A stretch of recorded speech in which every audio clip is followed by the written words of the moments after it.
Bengaluru-based food tech platform Swiggy announced on Monday a $700 million investment from marquee investors led by Invesco, almost doubling its valuation to $10.7 billion. On the other hand, the market capitalization of Swiggy's rival Zomato has plummeted in the last few trading sessions to close at $9.6 billion on Monday. So clearly, Swiggy's valuation has surpassed that of its main rival Zomato, which went public last July. With this, Swiggy has turned a decacorn, a term that refers to startups valued at more than $10 billion. Startups that have attained this status include Flipkart, Byju's, Paytm, and Oyo.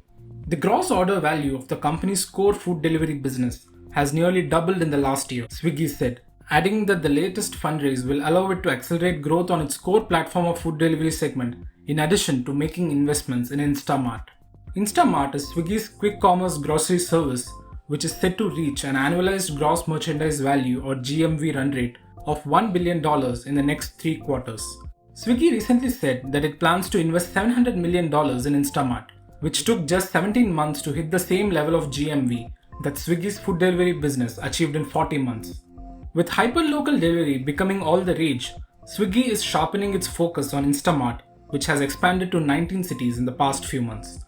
However, quick grocery delivery is a capital-intensive business, and companies in India have only started to build out the infrastructure to cater to the large population. This is why the new round of funding came just 6 months after Swiggy raised a mammoth $1.25 billion last July, underscoring the capital required to expand its grocery delivery business. Utkarsh Sinha of Bexley Advisors is here to tell us why Swiggy is commanding a decacorn status. I think both Swiggy and Zomato have had a tremendous fillip in their business post-COVID. The model has shifted entirely from going out and consuming to being able to order in, and they've both benefited from the change in consumer behavior that the pandemic brought about. There was also a lot more of the consumer wallet which was available for such spends. What has also happened is that a lot of people who are on the periphery in terms of from a consuming perspective have gotten used to transacting online. So not just in terms of ordering food, but also in terms of ordering groceries, and there are a lot of factors that will encourage an investor who's got a long-term perspective and who sees an IPO window in Swiggy's future to come in and invest and hopefully get a respectable return fairly early on.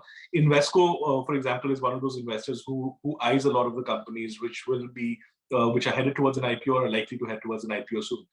So the expectation is that given the fact that Zomato's scale is similar to Swiggy's scale, coming in at a valuation which is similar and then going in for an IPO a few months or a year or so down the line, still ensures enough room for returns for the investors in this round. So I think a lot of it is driven by the fact that there's proximity to IPO. The depth of India is fairly unexploited at this point. In terms of both Swiggy and Zomato, one of the advantages that they have is that they are mostly asset light.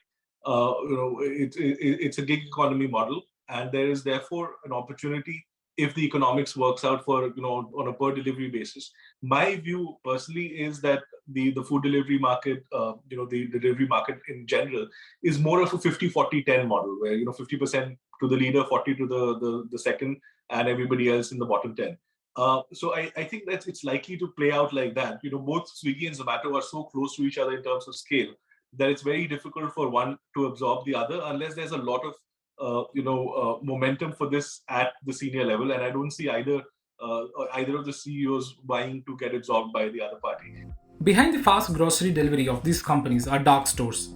A dark store typically caters to a radius of 2 kilometers, and the likes of Dunzo, Instamart, Blinkit, and Zepto currently have 20 to 30 such micro-fulfillment centers in the top 10 cities where their 10 to 20-minute delivery services are operational. Swiggy has gone beyond grocery with Genie, its pick-up and drop service that is now present across 68 cities, while its meat delivery service and daily grocery service Super Daily is present across all major Indian cities.